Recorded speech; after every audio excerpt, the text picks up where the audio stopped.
Good morning everyone, welcome to my channel best education. आज best education में मैं आपको आज से हिंदी व्याकरण यानी हिंदी ग्रामर की शुरुआत करूंगी। इसको हम बिल्कुल शुरू से बिगनिंग से शुरुआत करेंगे, बिल्कुल शुरू से कि क्या होती है हिंदी ग्रामर। तो ये हम 4th क्लास से शुरू करेंगे। 4th क्लास से क्लास तक के बच्चे उससे शुरू करूँगी और 1st से 4th तक भी कर सकते हैं और 4th के बाद जितने भी, तो बिल्कुल शुरू से शुरू करूँगी।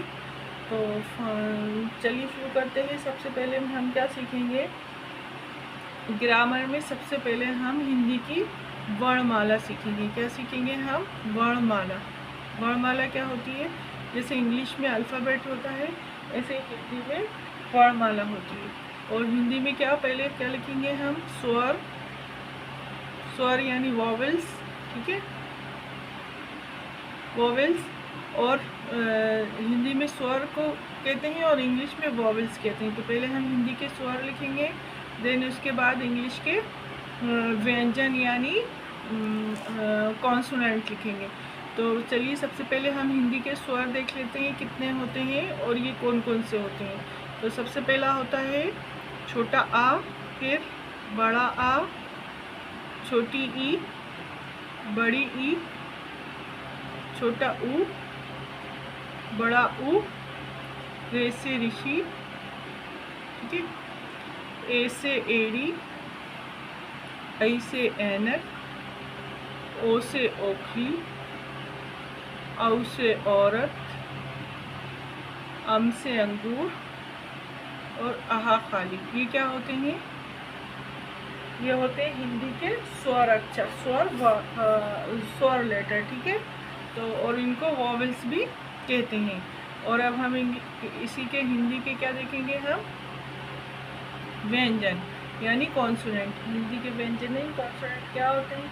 तो अगर आपको मेरी वीडियो समझ में आ रही है तो प्लीज़ फुल वॉच कीजिए। आज मैं इन अक्षरों के बारे में बताऊंगी, फिर मैं आपको बताऊंगी कि अक्षरों से कैसे हमारी भाषा लैंग्वेज बनती है, इसके बारे में बताऊंगी। फिर मैं धीरे धीरे आपको सब पर्यायवाची, विलोम शब्द सब कराऊंगी। तो मेरी भी एक भी वीडियो स्किप मत करिएगा, रोज़ मैं डालूंगी। आप मेरी पूरी वीडियो देखिए जिससे आपको पूरी इंग्लिश की ग्रामर, हिंदी की ग्रामर समझ में आ जाएगी। और मेरे चैनल पे इंग्लिश की ग्रामर भी डली हुई है, आप वो भी देखिए।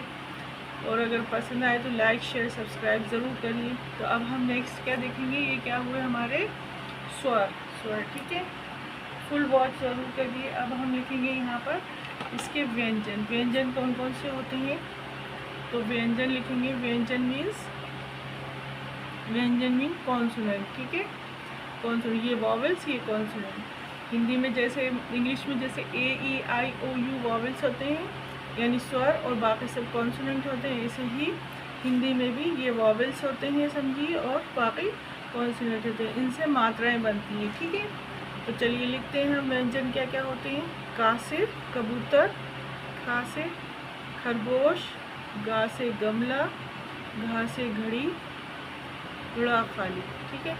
ज़्यादातर हम लोग जब बढ़ते जाते हैं, बड़े होते जाते हैं, तो ये पूरी हम वर्णमाला भूल जाते हैं, यानी अल्फ़ाबेट जो हिंदी के होते हैं ये भूल जाते हैं। लेकिन उम्मीद करती हूँ आप एक बार दोहराएंगे तो फिर से आपको याद आ जाएगा। उसके बाद चा से चरखा, छा से छाता, जा से जग, झा से झंडा और फिर इंगा खाली, ठीक है। इसके बाद टा से टमाटर, ठा से ठटेरा, डा से डमरू, ढा से ढक्कन, ड़ा खाली।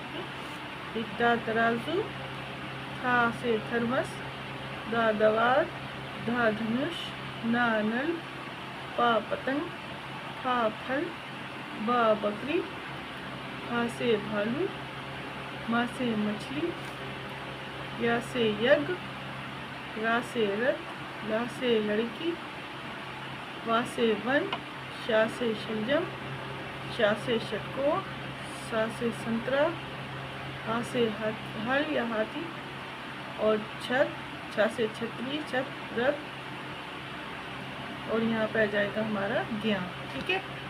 तो बस खाली ये इतने ही होते हैं, इनको हम काउंट करके देखेंगे कि 1 2 3 4 5 6 7 8, 9, 10, 11, 12, 13, 14, 15, 16, 17, 18, 19, 20, 21, 22, 23, 24, 25, 26, 27, 28, 29, 30, 31, 32, 33, 34, 35, 36, 37, 38, 39, 40, 41, 42, 43, 44, 45, 46, 47, 48, 49।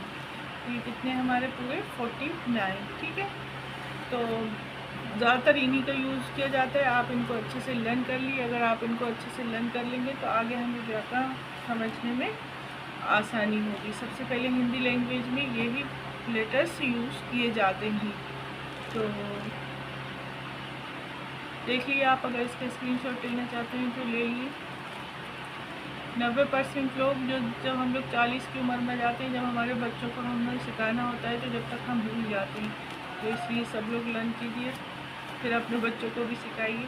तो आज के लिए बस इतना ही, फिर मिलेंगे। तब तक के लिए बाय बाय, अल्लाह हाफिज़।